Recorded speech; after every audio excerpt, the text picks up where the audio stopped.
దినమెల్ల దేవుని దయలో దేవుని కృపలో మనల్ని కాచి కాపాడిన దేవుని స్తుతించి నిద్రపోయే ముందు ఈ వాక్య ధ్యానం చేసుకుని పడుకోండి.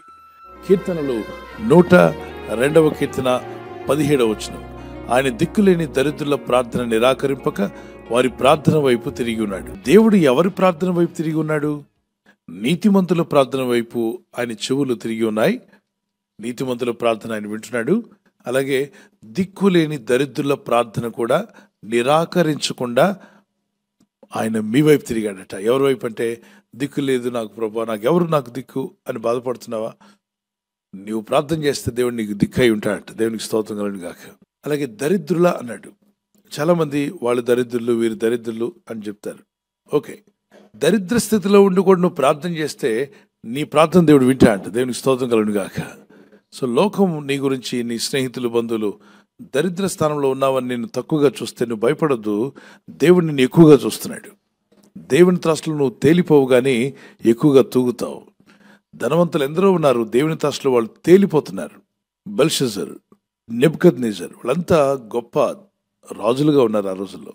కానీ దేవుని త్రాసులో ఏమయ్యారట? తేలిపోయారు. దేవుని త్రాసులో మనం ఎక్కువగా తూగాలి. అందుకంటున్నాడు, దిక్కులేని దరిద్రుల ప్రార్థన వైపు ఆయన తిరిగి ఉన్నాడు. దరిద్ర స్థితిలో ఉన్నావా? నాకెందుకు ఈ దరిద్రాన్ని కూర్చుంటే నీకు ప్రార్థనకు జవాబు రాదు. ఇబ్బందుల్లో ఉన్నావా? నాకు ఎప్పుడు ఇబ్బందులను కూర్చుంటే నీకు ప్రార్థనకు జవాబు రాదు. ఇంకా బాధలు పెరిగిపోతాయి, సమస్యలు పెరిగిపోతాయి. ఆ వాక్యాన్ని అర్థం చేసుకో. దిక్కులేని దరిద్రుల ప్రార్థన వైపు ఆయనే తిరిగాడంట. ధనవంతులు ఎవరి వైపు తిరుగుతారు? ధనవంతుల వైపు తిరుగుతారు. మనం ఎవరి వైపు తిరగాలి? కాబట్టి మన మనసు ఎవరి వైపు తిరుగుతుందో ఆలోచన చేయండి. మనం చేసిన సృష్టికర్త వైపు మన మనసు తిరగాలి. ఎబ్బేష్ తన దగ్గర ఏమీ లేదు.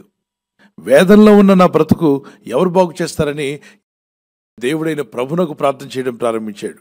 దేవా, నా సరిహద్దులను విశాలపరచు. ఏ స్థితిలో ఉన్నాడు? దీన దరిద్ర స్థితిలో ఉన్నాడు. ఇక్కడ వాక్యం ఏం చెప్తుంది? ఆయన దీన దరిద్రుల, దిక్కులేని దరిద్రుల ప్రార్థన వైపు ఆయన తిరిగి ఉన్నాడు. కొంతమంది మీరు అనుకోవచ్చు, భక్తుల ప్రార్థన వైపే దేవుడు తిరిగాడేమో, ఆ సేవకులు చేసే ప్రార్థన వింటాడేమో, మా ప్రార్థన వినడేమో, మేము దరిద్రులం కదా, దిక్కులేని వారం కదా, మా ప్రార్థన వినడేమో అనుకుని మోసపోతున్నటువంటి నా సహోదర సహోదరులు ఎవరన్నా ఈ మాటలు వింటుంటే, నీ ప్రార్థన వైపు దేవుడు తిరిగి ఉన్నాడు. నువ్వు ప్రార్థిస్తే నీకు సహాయం చేయడానికి నీ ప్రార్థన వైపు తిరిగాడట. మీ భోజనం టేబుల్ వైపు తిరగలేదు ఆయన. మీ ఇంట్లో ఏదో వండుకున్నారు, దాని వైపు, తిండి వైపు తిరగడు. మీ బ్యాంకులో బ్యాలెన్స్ ఉందంటే మీ వైపు తిరిగే దేవుడు కాదు ఆయన. ఆయన ఎవరి వైపు తిరిగి అంటే, దిక్కు లేదు నాకు అని ఏడుస్తున్నావే, వారి వైపు ఆయన తిరిగి ఉన్నాడట. నువ్వు శత్రువులను క్షమించు, ప్రార్థన చేయి. ఆయన ఎప్పుడు ఎవరికి ఎలా చేయాలో ఆయనకి బాగా తెలుసు. కాబట్టి అన్ని ఎరిగిన దేవుని మీద ఆధారపడదాం, ప్రార్థన చేసుకుందాం. నీ ప్రజలు ప్రార్థిస్తుండగా మా ప్రార్థనలకు జవాబు మా కంటి ముందే ఉంచుతావు నాయన. నీ ప్రజలు ఎవరైతే కన్నీళ్లతో ప్రార్థిస్తున్నారో వారికి ప్రార్థనకు జవాబు వారి ఇంటి ముందుకు వచ్చునుగాక. సహాయం దయచేసి బలపరచండి. నీ ప్రజలను ఆదుకున్నవాడు నీవే.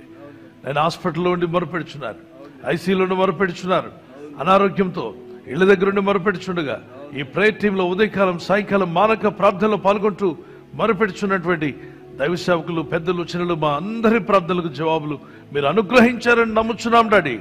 ప్రతి ఒక్కరు విన్నపాలను ఆలకించి ఆశ్చర్యకరుడు, అద్భుతకరుడు, ఆలోచనకర్త, అద్భుతమైన కార్యాలు, ఆశ్చర్యమైన కార్యాలు నీ ప్రజల జీవితాల్లో జరిగించి మహిమ పొందండి ప్రభా. ఈ లోకంలో మేము జీవిస్తున్నప్పుడు మా ఆత్మీయ యాత్రలో అనుదినము నీ కృపను, నీ దయను తలంచుకుంటూ నిన్ను స్తుతిస్తూ జీవించే కృపను మాకు దయచేయండి. మీ రెక్కల చోటున మమ్మల్ని కాచి కాపాడారు, ఇక ముందు కూడా మమ్మల్ని కాపాడబోతున్నారు. ఈ రాత్రి నెమ్మదితో పండుకొని సురక్షితంగా కాపాడబడినట్లుగా నీ అగ్ని కంచి వేసి మమ్మల్ని కాపాడండి. మీ చిత్తములో కొనసాగే కృప మా అందరికీ దయచేయమని యేసుక్రీస్తు ప్రశస్త నామములో మీరందరికీ చక్కని నిద్ర దయచేసి తెల్లవారు లేచి కృపను మాకిమ్మని క్రీస్తు నామములో వేడుకుంటున్నామా పరలోక తండ్రి. ఆమేన్, ఆమేన్. ఈ వాగ్దానం విని ఊరుకోవద్దు. వాగ్దానం విన్నాక ఆమెన్ చెప్పి ఇతరులందరికీ షేర్ చేయండి, లైక్ చేయండి. అలాగే సబ్స్క్రైబ్ చేయని వారందరూ సబ్స్క్రైబ్ చేయండి. ఈ దేవుని మాటలు అనేకులకు చేరవేయండి. Good night. God bless you. ఈ ఛానల్ను మీరు సబ్స్క్రైబ్ చేసుకొనుట వలన 2 పనులు జరుగుతున్నాయి. 1, బీదలకు, అనాథలకు ఈ ఛానల్ ద్వారా సహకారము అందించడం జరుగుచున్నది. 2, సువార్త జరుగుచున్నది, ఆత్మలు రక్షించబడుచున్నాయి. మనము సబ్స్క్రైబ్ చేసుకొనుట ద్వారా అందరికీ సహాయం చేస్తున్నవారమవుతున్నాము. ఖచ్చితంగా ఈ యూట్యూబ్ ఛానల్ను సబ్స్క్రైబ్ చేసుకుని బెల్ బటన్ను క్లిక్ చేయండి. మీకు వెంటనే మెసేజెస్ పంపబడతాయి.